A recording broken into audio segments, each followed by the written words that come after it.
¿Alguna vez sentiste que el mundo se te venía encima? ¿Que nadie entendía tus luchas ni tu historia? Entonces, esta historia es para ti, porque la historia de El Salvador no es solo fechas y batallas. Es la historia de un pueblo pequeño que enfrentó gigantes, que fue conquistado, traicionado, silenciado, pero nunca vencido. Un país que aprendió a resistir con dignidad, a llorar en silencio y a levantarse con fuerza. Si tú también has vivido momentos difíciles, si alguna vez sentiste que nadie te veía, entonces tú también eres un poco El Salvador. Y en esta historia vas a encontrar no solo el pasado de un país, sino el reflejo de tu propia fuerza. Antes de comenzar esta apasionante historia de El Salvador, haz algo importante. Suscríbete al canal y activa la campanita para no perderte ningún capítulo de nuestras historias. Y déjanos un comentario aquí abajo con esta frase: quiero que más personas conozcan la verdadera historia de El Salvador. Con ese simple acto, estarás ayudando a que este video llegue a más personas. Y juntos, mantenemos viva la memoria de un pueblo que jamás se rindió. 1. Los primeros habitantes de El Salvador, el legado de los antiguos pueblos. Mucho antes de que existiera un país llamado El Salvador, mucho antes de que se hablara español en estas tierras, ya había vida aquí. Una vida rica, compleja, llena de cultura, sabiduría y lucha. Las tierras que hoy forman El Salvador fueron hogar de pueblos originarios desde hace miles de años. Los más conocidos fueron los pipiles, descendientes de los toltecas del centro de México, pero también estuvieron los lencas, los pocomames, los chortis y otros grupos que vivieron entre montañas, valles y ríos. Estos pueblos no eran simples comunidades aisladas. Tenían estructuras sociales bien organizadas, creencias religiosas profundas y conocimientos avanzados en astronomía, agricultura y arquitectura. Construyeron templos, adoraban a dioses como Xipetotec y Tlaloc y cultivaban maíz, cacao, frijoles y calabazas con técnicas que respetaban la naturaleza. Los pipiles fundaron Cuscatlán, que significa tierra de joyas. Y no era solo un nombre bonito, era un centro cultural, político y económico donde se comerciaba, se decidía el rumbo de la región y se defendía la identidad indígena. Pero estos pueblos no vivían en completa armonía. Había alianzas, sí, pero también guerras. Las luchas por el territorio o por el poder eran parte de su realidad. Aún así, cada grupo aportó algo único al alma profunda de lo que siglos después se llamaría El Salvador. Este capítulo de la historia muchas veces queda en el olvido, pero es el verdadero comienzo. Porque entender a El Salvador es imposible sin mirar primero a sus raíces más antiguas. Allí, en la tierra que ya latía con fuerza antes de la llegada de los europeos, nació la primera chispa de lo que hoy conocemos como un país luchador, resistente y lleno de historia por contar. 2. La conquista española y el nacimiento del territorio colonial. Si el primer capítulo de la historia de El Salvador fue escrito por los pueblos originarios como los pipiles y lencas, el segundo capítulo fue marcado por una fuerza que venía de muy lejos, la conquista española. Era el año 1524, cuando los conquistadores llegaron a estas tierras, liderados por Pedro de Alvarado, un hombre ambicioso enviado por Hernán Cortés desde México. Alvarado no venía solo. Traía consigo soldados armados con espadas, arcabuces, caballos, algo nunca antes visto por los indígenas de la región, y una determinación brutal por tomar el control. Pero los pueblos originarios no se rindieron fácilmente. Los pipiles, bajo el mando del valiente rey Atlácatl, presentaron una feroz resistencia. Enfrentaron a los españoles en batallas como la de Acajutla, donde los guerreros indígenas, con lanzas y coraje, intentaron frenar la invasión. Los españoles ganaron, sí, pero no sin sufrir grandes pérdidas. Y aunque con el tiempo lograron conquistar Cuzcatlán, no pudieron someter del todo a las comunidades indígenas que siguieron resistiendo durante años, refugiándose en las montañas y manteniendo sus tradiciones en silencio. Con la caída de los señoríos indígenas comenzó una nueva etapa, la del dominio colonial. El territorio pasó a formar parte del Virreinato de Nueva España, y lo que hoy conocemos como El Salvador se integró en la Capitanía General de Guatemala. Los españoles impusieron su idioma, su religión católica, sus leyes y su poder. Construyeron iglesias sobre antiguos templos, fundaron ciudades como San Salvador y Santa Ana, y repartieron tierras en encomiendas, donde los indígenas eran obligados a trabajar en condiciones de esclavitud disimulada. La vida cambió radicalmente. Los pueblos originarios perdieron gran parte de su libertad, de su cultura y de sus derechos. Fueron obligados a tributar, a trabajar sin descanso, a callar sus dioses y a aprender los nombres de los santos. Pero no todo fue obediencia. En muchos rincones del país, en lo más profundo de los pueblos, la memoria de los ancestros seguía viva. A escondidas, los indígenas cantaban en su lengua, sembraban como antes y soñaban con el día en que volverían a ser libres. La época colonial fue una mezcla de imposición y resistencia.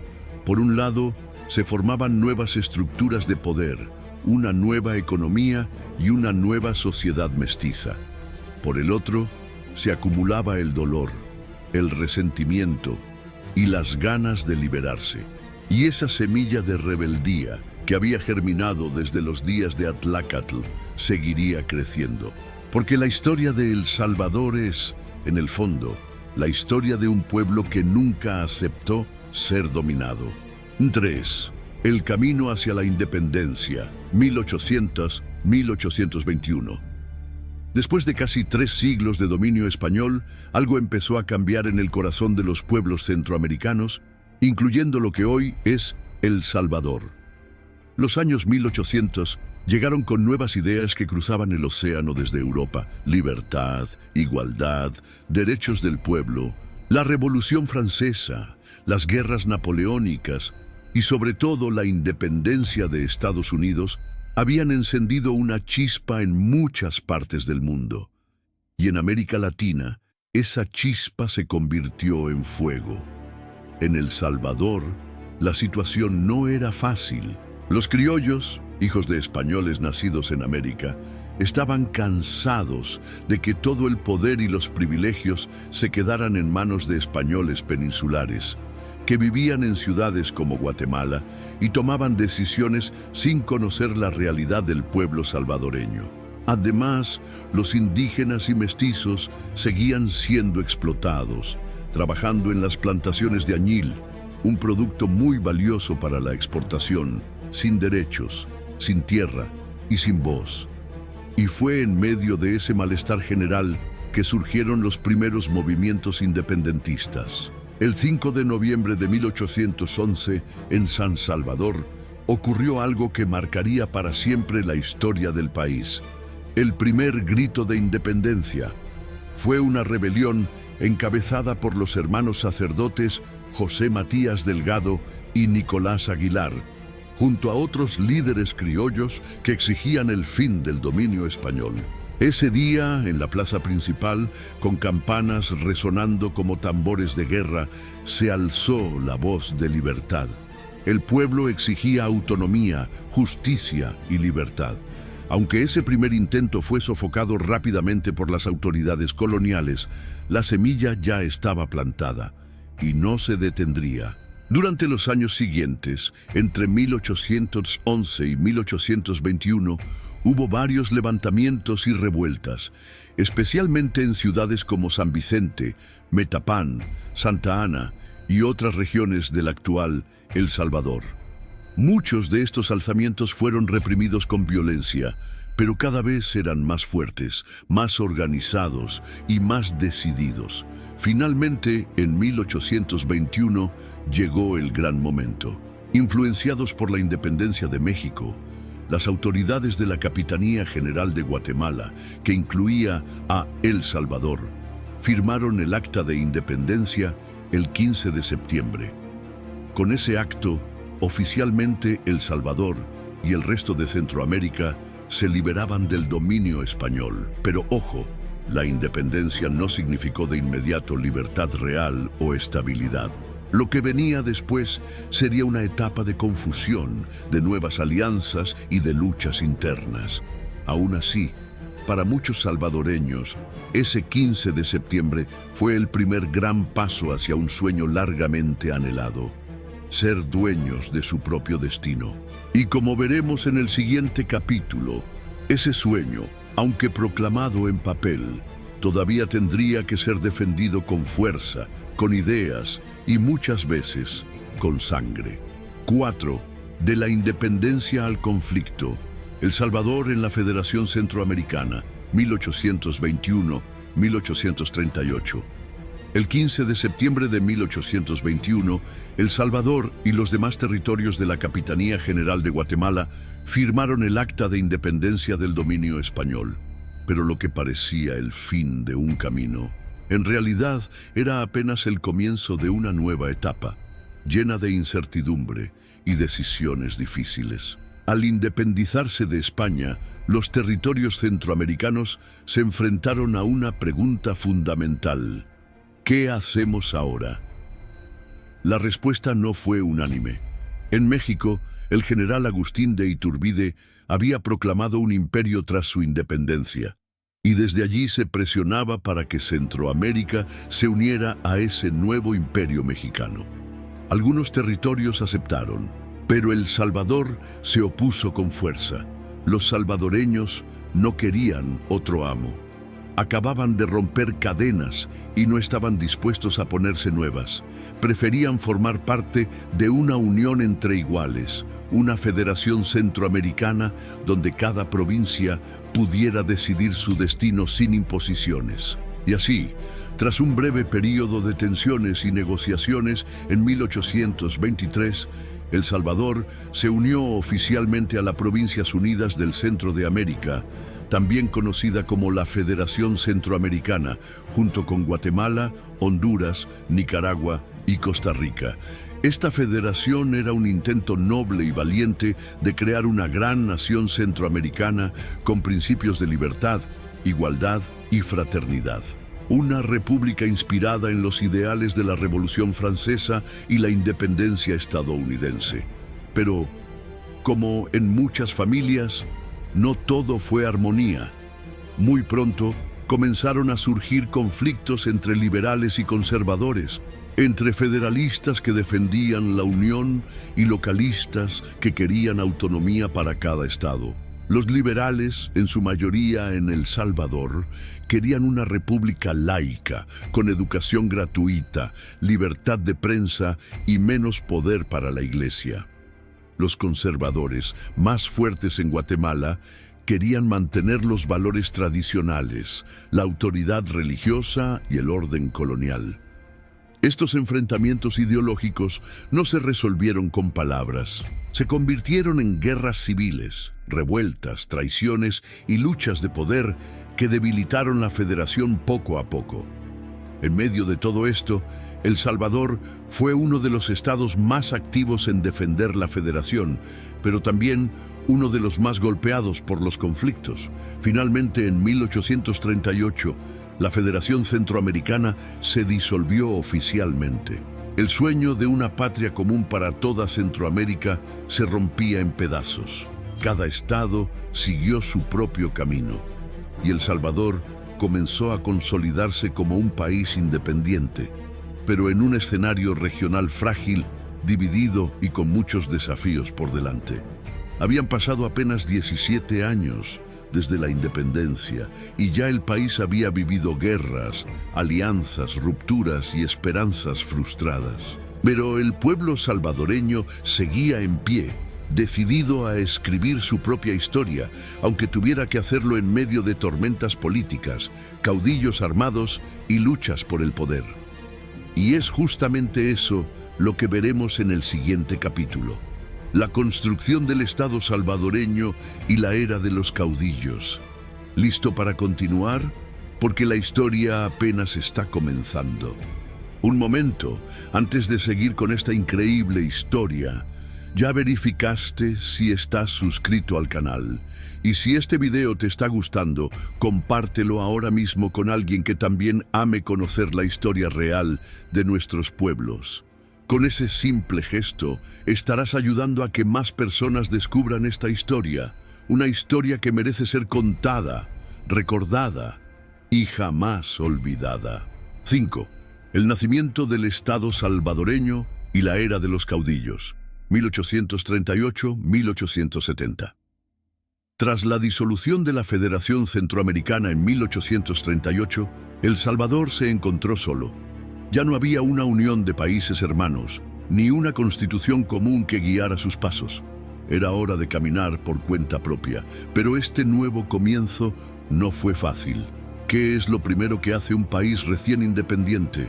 Intentar organizarse, establecer leyes, gobiernos, instituciones, construir desde cero lo que se llama un Estado.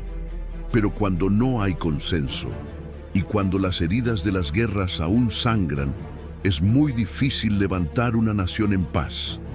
El Salvador, como muchos países de América Latina en esa época, entró en una etapa marcada por los caudillos.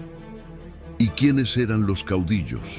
Líderes militares o políticos con mucho poder en sus regiones, que a menudo se alzaban en armas para imponer sus ideas o simplemente para tomar el control. Uno de los primeros nombres en destacar fue Francisco Morazán, héroe hondureño y defensor de la Federación, que intentó restaurarla. En 1842, intentó una campaña militar para reunir Centroamérica, y aunque tuvo cierto apoyo en El Salvador, fue finalmente capturado y fusilado en Costa Rica. Su muerte fue el final simbólico del sueño federativo. En El Salvador, las cosas se movían al ritmo de las armas. Los presidentes subían y bajaban como en una montaña rusa. Unos eran liberales, otros conservadores. Algunos llegaban por elecciones, pero muchos llegaban con el ejército detrás. Durante este tiempo, el país sufrió múltiples guerras civiles, golpes de Estado y luchas internas. No había estabilidad. La vida política era una tormenta constante. Además, la economía salvadoreña estaba en plena transformación. La producción agrícola, especialmente de añil, un tinte azul muy valioso en Europa, dominaba las exportaciones.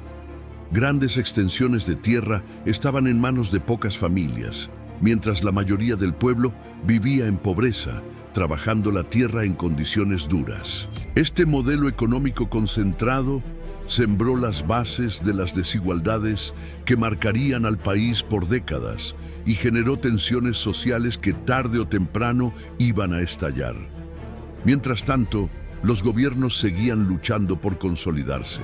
Se intentaban crear constituciones, se discutía sobre el papel de la iglesia, la educación, el comercio, pero todo esto ocurría en medio de un constante vaivén político. Uno de los pocos periodos de relativa estabilidad fue bajo el liderazgo de Gerardo Barrios, un presidente liberal que gobernó en la década de 1860. Barrios promovió la educación, impulsó la exportación del café y buscó modernizar el país. Pero, como muchos reformistas de su tiempo, fue derrocado por sus enemigos políticos y finalmente fusilado. Así era El Salvador en este periodo. Un país joven, lleno de potencial, pero atrapado en luchas de poder, con una economía desigual y un sistema político frágil. Sin embargo, el cultivo del café, que comenzó a expandirse rápidamente, iba a cambiar el juego, y lo que parecía una simple semilla se transformaría en el motor de toda una nueva etapa, la República Cafetalera. Ese será el siguiente capítulo. Prepárate, porque viene una época en la que el oro no brillaba, pero el café sí. 6. La República Cafetalera. El auge del café y el poder de los terratenientes, 1870-1931. Lo que para muchos parecía solo una bebida, para El Salvador se convirtió en un pilar de su historia. El café no solo despertó a las personas por las mañanas, despertó a todo un país. A partir de 1870, El Salvador entró en una nueva etapa que transformó completamente su economía, su sociedad y su política. Es lo que los historiadores llaman la República Cafetalera. Hasta entonces, el principal producto de exportación había sido el añil, ese tinte azul tan preciado en Europa. Pero con el tiempo, el añil perdió valor. Aparecieron tintes artificiales y el negocio cayó. Entonces el país puso los ojos en otra planta, el cafeto. El café, con sus granos oscuros y aroma inconfundible, encontró en las tierras altas salvadoreñas un clima perfecto para crecer. Pronto, las montañas se llenaron de cafetales. Las fincas crecieron, las exportaciones aumentaron. Y con ellas también creció el poder de una élite muy específica, los grandes terratenientes cafetaleros. ¿Y qué ocurrió? Que esa élite tomó el control no solo de la economía, sino también del Estado. Gobernaban, decidían y dictaban las políticas del país. Todo giraba en torno al café. Pero había un problema muy grande. Para que las plantaciones crecieran, se necesitaban tierras, muchas tierras. Y esas tierras estaban en manos de comunidades indígenas y campesinas que las habían trabajado por generaciones. Entonces comenzaron los despojos de tierras. Se aprobaron leyes que eliminaban la propiedad comunal y obligaban a la venta de tierras que antes eran compartidas. Así, miles de campesinos fueron expulsados de sus terrenos. Ya no eran dueños, ahora eran peones. Trabajaban largas jornadas por salarios miserables y vivían bajo la sombra de los hacendados. El poder se concentró. Pocas manos manejaban la riqueza, la política y la justicia, y mientras las fincas florecían, la desigualdad social crecía como maleza. Políticamente, el país vivió una aparente estabilidad, pero en realidad era una democracia de fachada. Los presidentes se elegían, sí, pero siempre entre los mismos grupos. El voto era limitado, la libertad de prensa controlada. Y las protestas duramente reprimidas.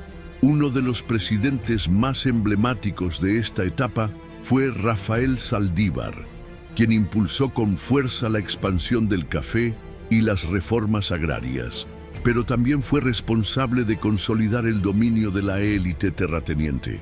A lo largo de estas décadas, el café se convirtió en el oro negro de El Salvador. Gracias a él se construyeron carreteras, líneas férreas, bancos y edificios públicos. Pero todo ese progreso tenía un costo oculto, la explotación del pueblo trabajador. Las comunidades indígenas, los campesinos sin tierra, los obreros de las ciudades, todos sentían que el país crecía, pero ellos no avanzaban. Y así, bajo la superficie de un país que parecía próspero, comenzaba a hervir un descontento que, con el tiempo, estallaría. El Salvador de la República Cafetalera era como una finca inmensa, ordenada por fuera, pero desigual por dentro. Y esa tensión acumulada, esa rabia silenciosa, iba a estallar con fuerza en la siguiente etapa, la gran insurrección de 1932. Una tragedia que cambiaría para siempre el rostro del país. Y de eso hablaremos en el siguiente capítulo. 7. La insurrección de 1932. Rebelión, represión y matanza. Después de más de medio siglo en que el café dominaba la economía y los grandes terratenientes dominaban el poder, la tensión social en El Salvador era insoportable. El campesino, el indígena, el obrero, todos trabajaban mucho y recibían muy poco. El país crecía, pero no para todos. Y esa desigualdad, como una olla de presión, terminó explotando en 1932. Fue un año clave. Una generación de jóvenes con ideas nuevas, influenciados por las luchas obreras y campesinas en otras partes del mundo, comenzó a organizarse y soñar con un país más justo. Uno de los nombres más recordados de este movimiento es Agustín Farabundo Martí, un intelectual, activista y luchador incansable por los derechos del pueblo. Martí, junto con otros líderes campesinos e indígenas, denunció las injusticias del sistema cafetalero, el robo de tierras y la miseria que ahogaba a las comunidades más pobres.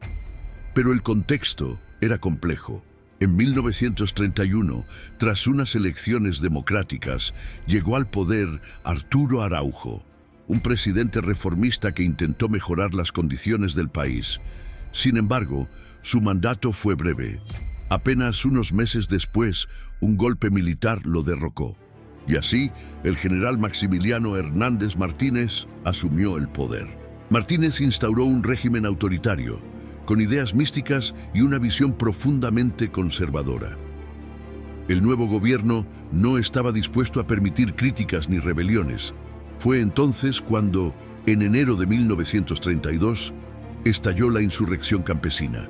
Miles de campesinos e indígenas del occidente del país, especialmente de zonas como Izalco, Nahuizalco, Huayúa y Sonsonate, se levantaron en armas contra la opresión. Querían recuperar sus tierras, tener voz y vivir con dignidad.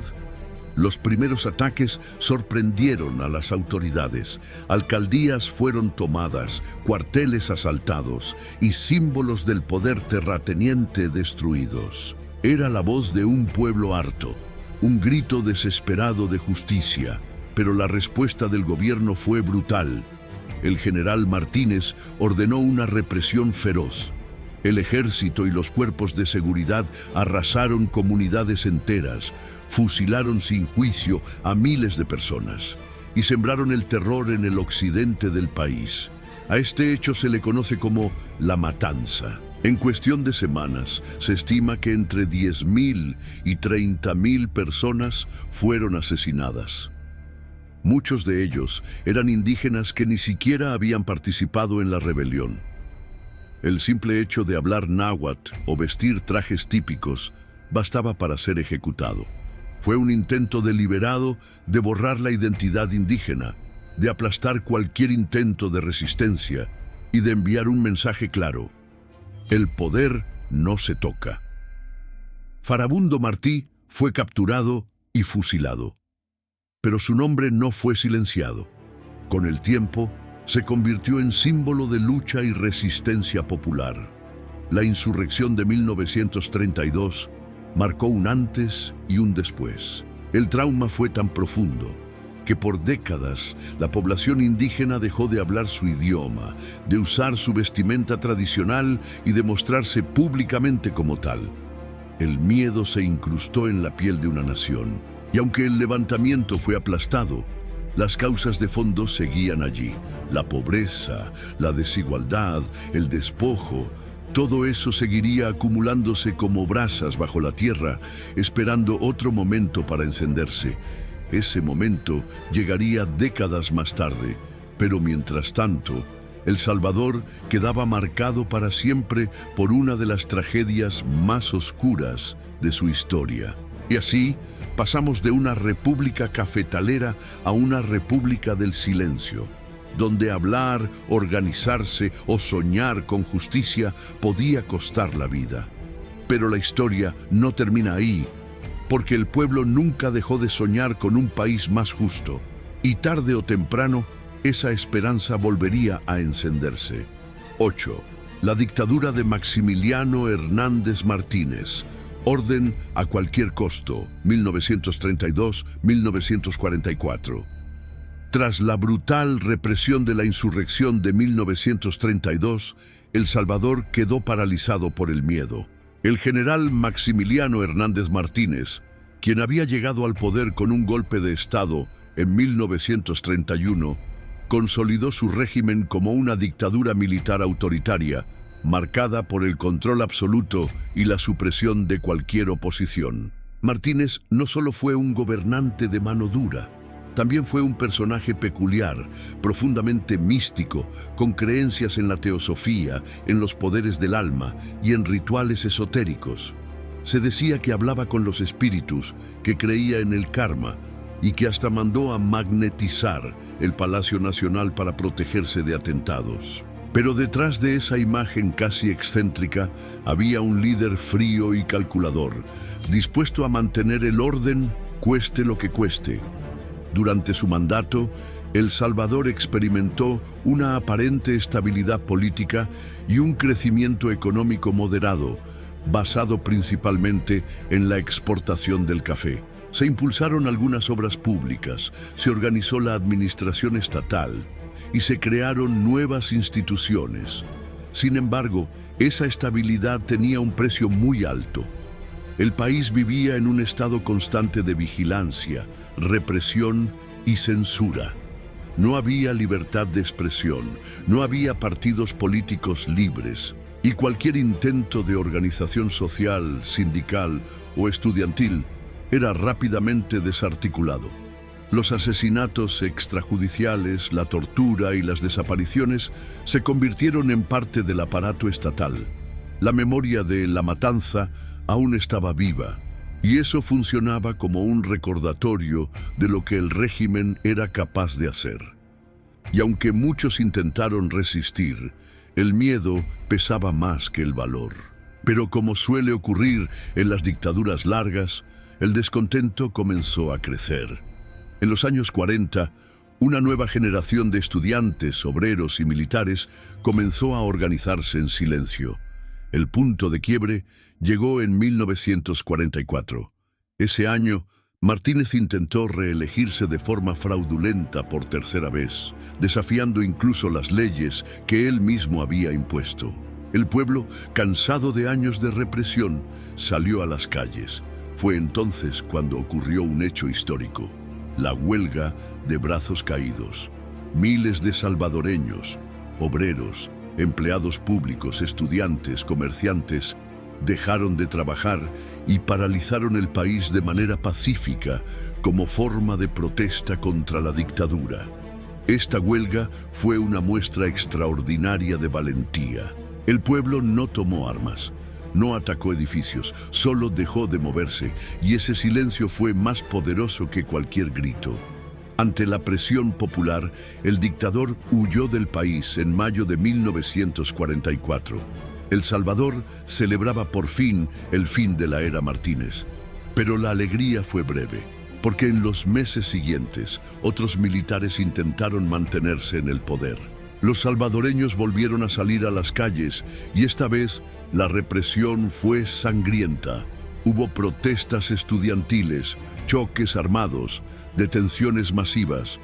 Sin embargo, la semilla del cambio ya estaba plantada. La salida de Martínez no trajo de inmediato una democracia, pero sí abrió una nueva etapa en la historia del país, donde cada vez más sectores sociales comenzaron a exigir participación política, justicia y libertad. Fue el inicio de una lucha más larga, más compleja, pero también más consciente. Y aunque la sombra de las botas militares seguiría presente durante muchos años, el pueblo salvadoreño había demostrado que era capaz de levantarse incluso sin armas. La historia de El Salvador, como ves, no es una línea recta. Es una sucesión de luchas, retrocesos y avances. Y lo que viene después es aún más intenso. ¿Te está gustando esta historia? Entonces, haz una pausa de un segundito y suscríbete al canal si aún no lo hiciste. Y no olvides darle like a este video. Con ese pequeño gesto, ayudas a que más personas descubran esta historia poderosa. Porque cada suscripción y cada me gusta hace que este contenido llegue más lejos. Sigamos con el viaje por la historia de El Salvador. El 9, la posguerra y la búsqueda de la democracia, 1944-1979. Tras la caída del dictador Maximiliano Hernández Martínez en 1944, El Salvador entró en un período de esperanza, pero también de incertidumbre. La dictadura había terminado, sí, pero el país no se transformó de inmediato en una democracia sólida. Lo que vino a continuación fue una larga travesía marcada por promesas rotas, gobiernos militares encubiertos de civilidad y una población que empezaba a despertar políticamente. Después del exilio de Martínez, el poder fue tomado por otros militares, uno tras otro. Algunos intentaron mostrar una cara más amable, más institucional, pero en la práctica, la represión, la censura y la exclusión política continuaban. La llamada democracia tutelada no era más que una fachada, elecciones manipuladas, partidos controlados y el pueblo como simple espectador. Durante este periodo, la oligarquía cafetalera mantenía el control de la economía, mientras el campesinado y los obreros seguían viviendo en la pobreza, con salarios miserables y sin acceso a servicios básicos. Pero el mundo estaba cambiando, y El Salvador también. En los años 50 y 60, comenzaron a surgir movimientos estudiantiles, sindicatos y organizaciones populares. Los jóvenes empezaban a cuestionar el sistema. Los campesinos exigían reforma agraria. Los obreros pedían mejores condiciones laborales y, por primera vez, la voz del pueblo empezaba a oírse con más fuerza. En respuesta, el gobierno intensificó la represión. Muchos líderes sociales fueron perseguidos, encarcelados o asesinados. Se vivía en un país donde pensar diferente podía costarte la vida. Durante la década de 1970, la tensión fue creciendo como un volcán a punto de estallar. Las elecciones eran cada vez más cuestionadas. En 1972, el candidato reformista José Napoleón Duarte, del Partido Demócrata Cristiano, ganó las elecciones presidenciales, pero el fraude electoral lo dejó fuera del poder. Un golpe técnico, encubierto, lo obligó al exilio. Ese hecho marcó un punto de no retorno.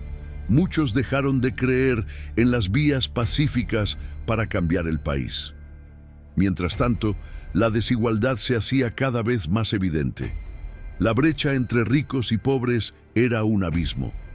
En el campo, los latifundios dominaban la tierra, mientras miles de campesinos sobrevivían con hambre, sin tierras propias, ni voz. En ese contexto, comenzaron a surgir grupos guerrilleros formados por jóvenes, campesinos, obreros, incluso religiosos, que ya no creían en la posibilidad de una transformación por la vía institucional. La sociedad salvadoreña se polarizaba peligrosamente. Y mientras tanto, los gobiernos seguían respondiendo con violencia, represión y escuadrones de la muerte. A finales de la década, el país ya no era el mismo. Una tormenta se acercaba, una guerra, una tragedia, pero también una lucha por la dignidad. El Salvador estaba por entrar en el capítulo más doloroso y al mismo tiempo más transformador de toda su historia contemporánea, la Guerra Civil. 10. La Guerra Civil Salvadoreña, 1980-1992. Sangre, dolor y esperanza. El volcán del descontento, que durante décadas se había mantenido en erupción silenciosa, finalmente explotó en 1980. Y no fue una simple protesta, fue una guerra entre hermanos, una guerra que dejó cicatrices tan profundas que aún hoy muchos no se atreven a mirar atrás. La Guerra Civil de El Salvador no comenzó de un día para otro, sino que fue el resultado de años de represión, exclusión social, fraudes electorales y violencia estructural.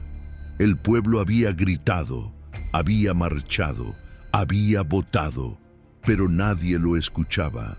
Fue entonces cuando diferentes grupos insurgentes decidieron unirse bajo una sola bandera: el Frente Farabundo Martí para la Liberación Nacional, FMLN. Tomaron su nombre del mártir revolucionario de 1932. y con él tomaron también su legado de lucha. El FMLN no era un simple grupo armado. Era una coalición de fuerzas políticas, sociales y militares que representaban el grito desesperado de una gran parte de la población. Enfrente estaba el gobierno salvadoreño, respaldado por una oligarquía poderosa y el apoyo directo de los Estados Unidos, que veían en el conflicto un nuevo campo de batalla dentro de la Guerra Fría. Los años 80 se tiñeron de sangre. Los campos se convirtieron en trincheras, las montañas escondían guerrilleros, las ciudades vivían con miedo. Los escuadrones de la muerte recorrían las calles de noche, secuestrando y asesinando a estudiantes, sacerdotes, periodistas, campesinos, cualquiera que fuera considerado subversivo. Uno de los momentos más dolorosos fue el asesinato de Monseñor Óscar Arnulfo Romero en marzo de 1980. El arzobispo de San Salvador había alzado su voz por los pobres, había denunciado los abusos del ejército y fue asesinado mientras oficiaba misa con una bala que intentó silenciar la justicia, pero que terminó encendiendo aún más la llama de la resistencia. La guerra se extendió durante 12 años, dejando más de 75.000 muertos, decenas de miles de desaparecidos y un país dividido, herido, con familias rotas y generaciones marcadas por el dolor. Pero en medio del horror, también surgieron gestos de humanidad y esperanza. Comunidades que resistían con dignidad, madres que buscaban a sus hijos desaparecidos, campesinos que aún con miedo seguían cultivando la tierra. La guerra también obligó a miles de salvadoreños a emigrar. Muchos encontraron refugio en Estados Unidos, creando una gran diáspora que, aún desde lejos, luchaba por su país, enviando remesas, organizando protestas, manteniendo viva la memoria.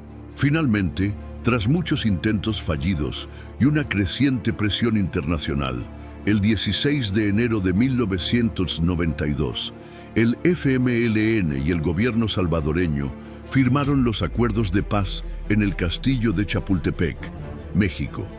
Ese día, las balas se callaron y la palabra tomó su lugar. Pero la paz no fue solo el fin del conflicto armado, fue el inicio de un nuevo camino, uno lleno de desafíos, heridas por sanar, verdades por descubrir y un país por reconstruir. Entonces, los acuerdos de paz y la transición democrática, 1992-1999, el renacer después de la guerra. Después de 12 años de una guerra sangrienta, el 16 de enero de 1992, El Salvador respiró por fin un poco de esperanza. Ese día, en el majestuoso castillo de Chapultepec en México, los representantes del gobierno salvadoreño y del Frente Farabundo Martí para la Liberación Nacional, FMLN, firmaron los acuerdos de paz. No fue solo una firma.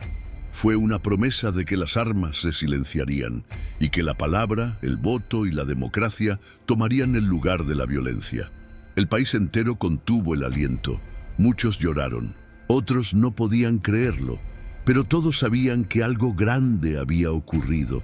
Estos acuerdos no eran solo un gesto simbólico, traían cambios estructurales profundos. Se reformó la Constitución, se desmilitarizó la sociedad, se disolvieron cuerpos represivos como la Guardia Nacional y se creó una nueva Policía Nacional Civil, PNC.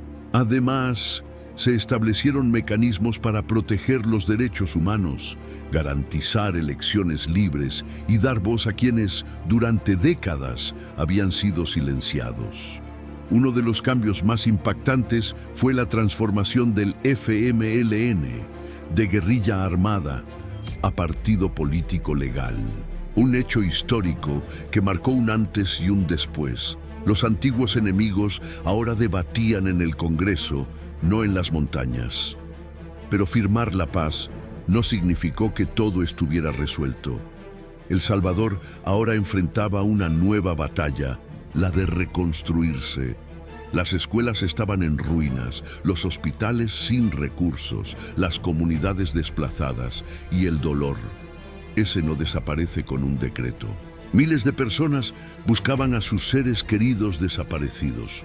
Muchos soldados y excombatientes debían reintegrarse a la sociedad, buscar empleo, aprender a vivir sin fusil. Sin embargo, la esperanza se abrió paso poco a poco.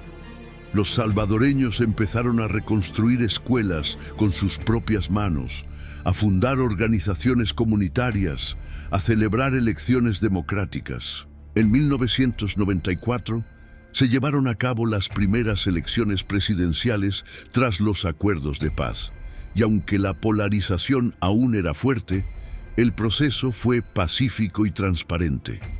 Ganó Armando Calderón Sol, del partido Arena, dando continuidad al nuevo rumbo democrático del país.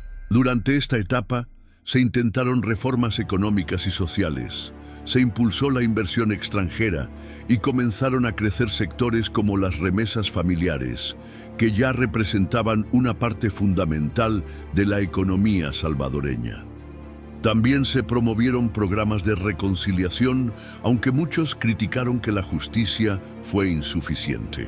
El informe de la Comisión de la Verdad reveló crímenes atroces cometidos por ambos bandos durante la guerra. Pero la mayoría de esos casos quedaron impunes debido a la Ley de Amnistía de 1993.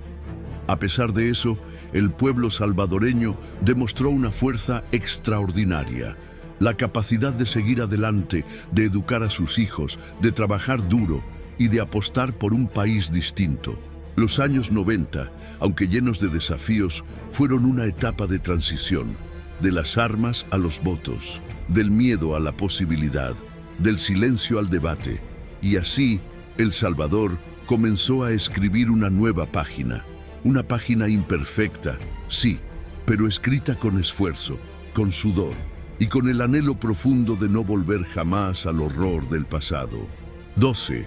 El Salvador y el desafío de las pandillas, décadas de 1990 y 2000, la paz que no alcanzó a todos.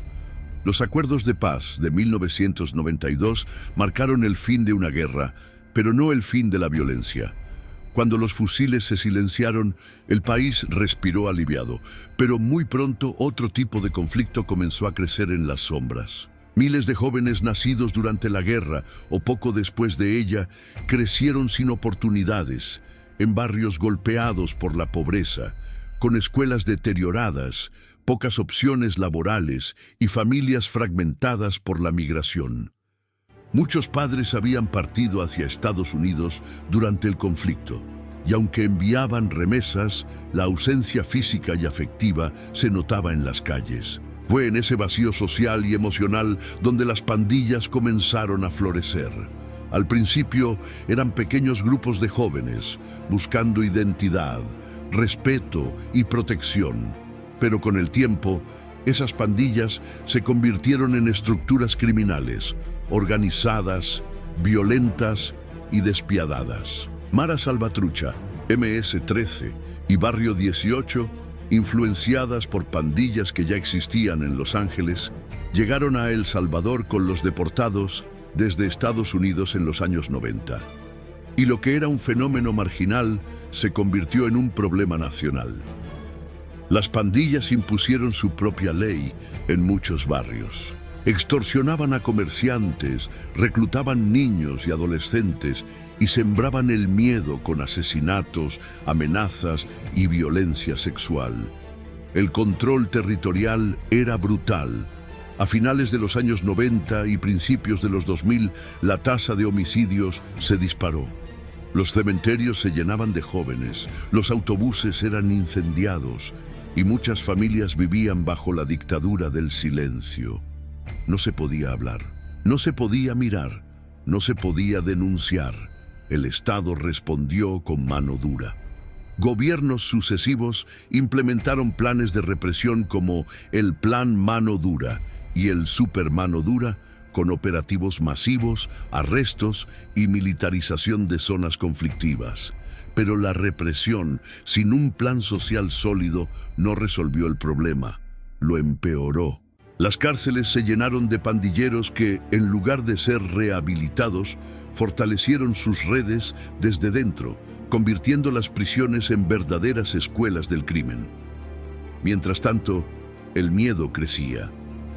Había comunidades enteras atrapadas entre dos fuegos, las pandillas, y un sistema que muchas veces no protegía a los inocentes. El Salvador, que soñaba con una nueva era tras la guerra, se encontró en una pesadilla diferente. Una guerra no declarada, donde los muertos no llevaban uniforme, pero caían igual. Las maras no eran un simple problema de seguridad. Eran el reflejo de una sociedad que no había curado sus heridas, que no había apostado lo suficiente por la inclusión, la educación y la esperanza. Y en medio de todo, la gente seguía viviendo. Iba a trabajar, a estudiar, a criar hijos, a soñar con un país mejor. Porque si algo no se perdió nunca en El Salvador, fue la fe en el cambio. Un momento importante. Si esta historia te está atrapando tanto como a nosotros, comparte este video con alguien que también merezca conocerla. Haz clic en me gusta, suscríbete al canal si aún no lo hiciste y sobre todo, activa la campanita de notificaciones. Así, no solo apoyas este contenido, sino que ayudas a que más personas descubran el verdadero viaje de El Salvador a través del tiempo. Sigamos descubriendo esta increíble historia juntos. El 13. La era de Nayib Bukele y el combate frontal contra las pandillas. 2019. Actualidad. Después de años marcados por la violencia de las pandillas y por una creciente desconfianza hacia los partidos tradicionales, el pueblo salvadoreño tomó una decisión audaz en 2019. Eligió como presidente a Nayib Bukele, un joven empresario, carismático, directo y con un discurso disruptivo. Bukele no venía de Arena ni del FMLN, los dos grandes partidos que habían dominado la política desde los acuerdos de paz. Él representaba algo nuevo, algo diferente. Con su gorra para atrás, sus discursos en redes sociales y su promesa de romper con el pasado, conectó con una generación cansada de la corrupción, de las promesas vacías y del miedo. Desde el primer día, Bukele dejó claro que venía a cambiar las reglas del juego, y su principal promesa fue acabar con el control de las pandillas. Durante décadas, barrios enteros vivieron bajo la sombra del crimen. Extorsiones, asesinatos, desplazamientos forzados. La gente no salía después de cierta hora, no usaba ciertos colores, no podía cruzar ciertas calles. Era una vida de miedo. Pero en 2022, Bukele lanzó lo que llamó el régimen de excepción, una medida extraordinaria para capturar y desmantelar a las estructuras criminales. Los resultados fueron inmediatos y para muchos sorprendentes. Miles de presuntos pandilleros fueron arrestados en operativos masivos.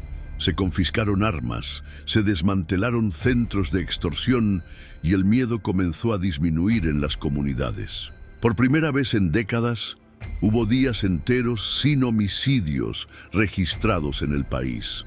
Bukele también construyó una gigantesca prisión de máxima seguridad, el CECOT, Centro de Confinamiento del Terrorismo, diseñada para albergar a los principales cabecillas y miembros de las maras. Las imágenes eran impactantes.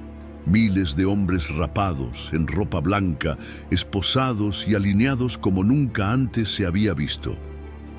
El mensaje era claro. El Estado había recuperado el control. Sin embargo, esta estrategia también generó fuertes críticas. Organizaciones de derechos humanos nacionales e internacionales denunciaron detenciones arbitrarias, falta de debido proceso y abuso de poder. Muchos salvadoreños inocentes también fueron capturados injustamente y algunas familias vivieron el drama de buscar a sus seres queridos desaparecidos en medio de una guerra contra el crimen.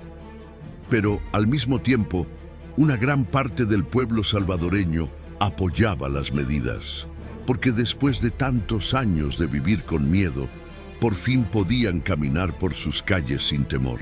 Bukele, además, se enfocó en modernizar la imagen del país, implementó el uso del Bitcoin como moneda de curso legal, una decisión que sorprendió al mundo y que puso a El Salvador en el mapa tecnológico global.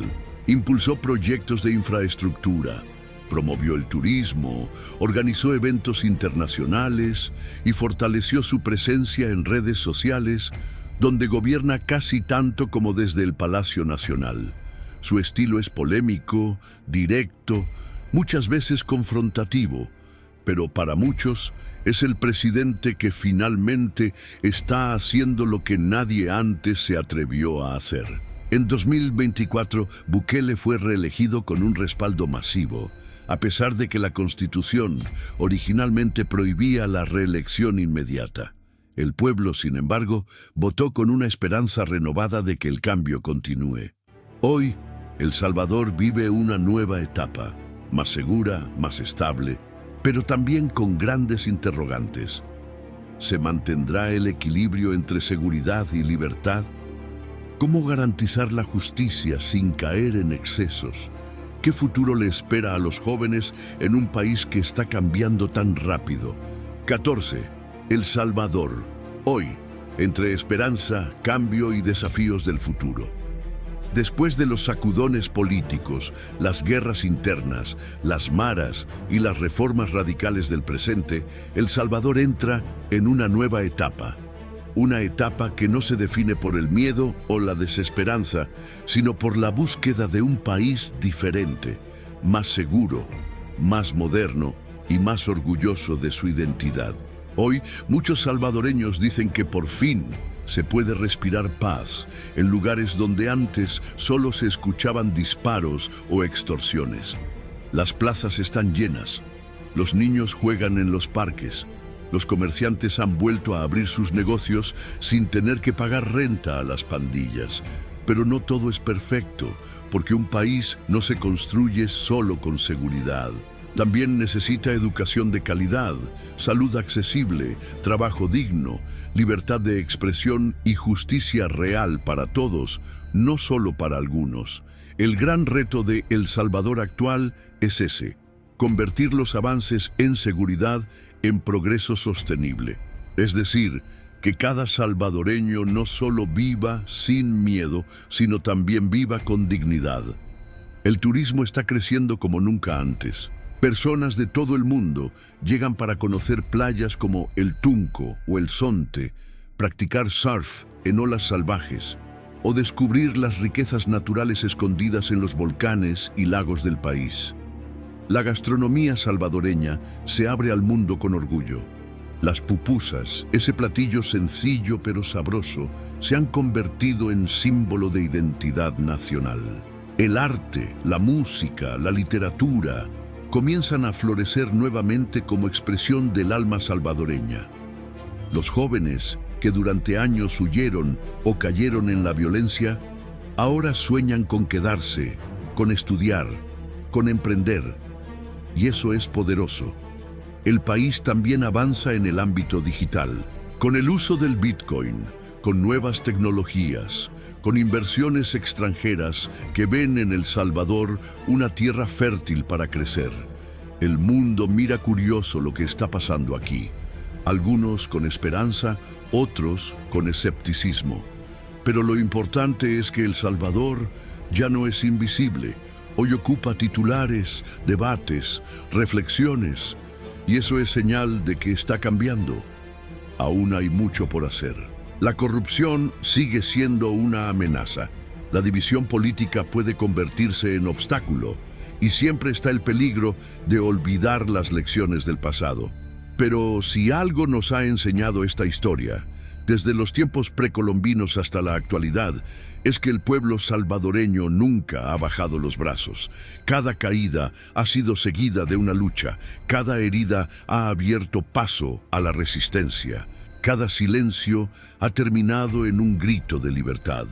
Hoy, El Salvador mira al futuro con una mezcla de cautela y fe, como quien ha sufrido demasiado, pero se niega a dejar de soñar. Y quizás ese sea su mayor poder, no rendirse. Nunca. 15.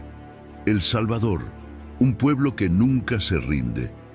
Después de recorrer esta larga travesía, desde los tiempos ancestrales de los pueblos pipiles, pasando por la conquista, la independencia, las guerras civiles, las dictaduras, el conflicto armado, la posguerra y los nuevos comienzos, queda claro que El Salvador no es solo un país más en el mapa, es una tierra marcada por la lucha, la memoria y la esperanza. A lo largo de los siglos, este pequeño territorio del corazón de Centroamérica ha sido testigo de conquistas violentas, traiciones políticas, terremotos sociales, migraciones masivas, pobreza crónica y violencia urbana. Y sin embargo, El Salvador sigue aquí, más vivo que nunca, sosteniéndose con los brazos de su gente. Porque el verdadero corazón de El Salvador no está en sus volcanes ni en sus costas, está en su pueblo, en la madre que trabaja día y noche para que sus hijos estudien, en el joven que, a pesar del miedo, abre su primer negocio, en el campesino que no pierde la fe en su tierra, aunque la sequía lo golpee, en los abuelos que con arrugas y memoria nos recuerdan que la dignidad no se negocia. El Salvador es fuerza, es dolor que no se olvida, es futuro que no se teme. Y si tú también alguna vez has sentido que todo te cuesta el doble, que el mundo te da la espalda, que la lucha es solitaria, entonces mira a El Salvador.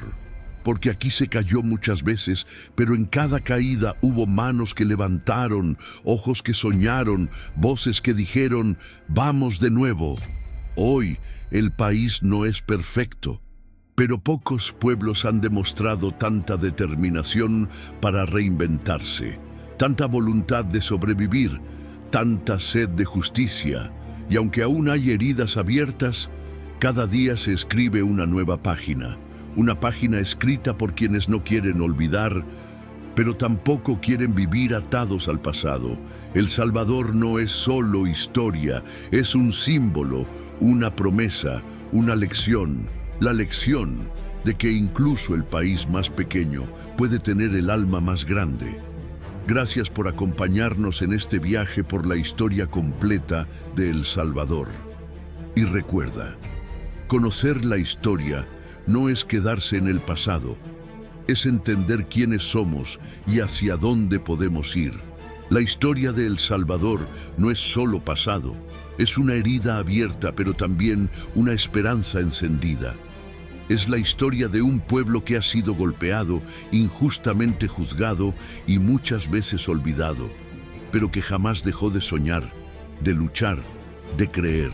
Si tú alguna vez sentiste que la vida fue injusta contigo, que te arrebataron algo sin razón, entonces tú también llevas a El Salvador en el corazón, porque esta historia no es solo suya, es nuestra.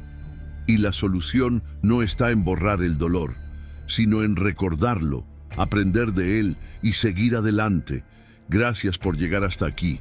Comparte esta historia, porque al contarla, también la sanamos. Y antes de que te vayas, cuéntanos en los comentarios, ¿qué te pareció esta historia de El Salvador? Tu opinión no solo nos importa, nos inspira. Al dejar tu comentario, estás ayudando a que más personas encuentren este video, se interesen por la historia y se unan a esta comunidad. Y si aún no lo hiciste, dale like, suscríbete al canal y comparte el video, porque juntos hacemos que la historia siga viva.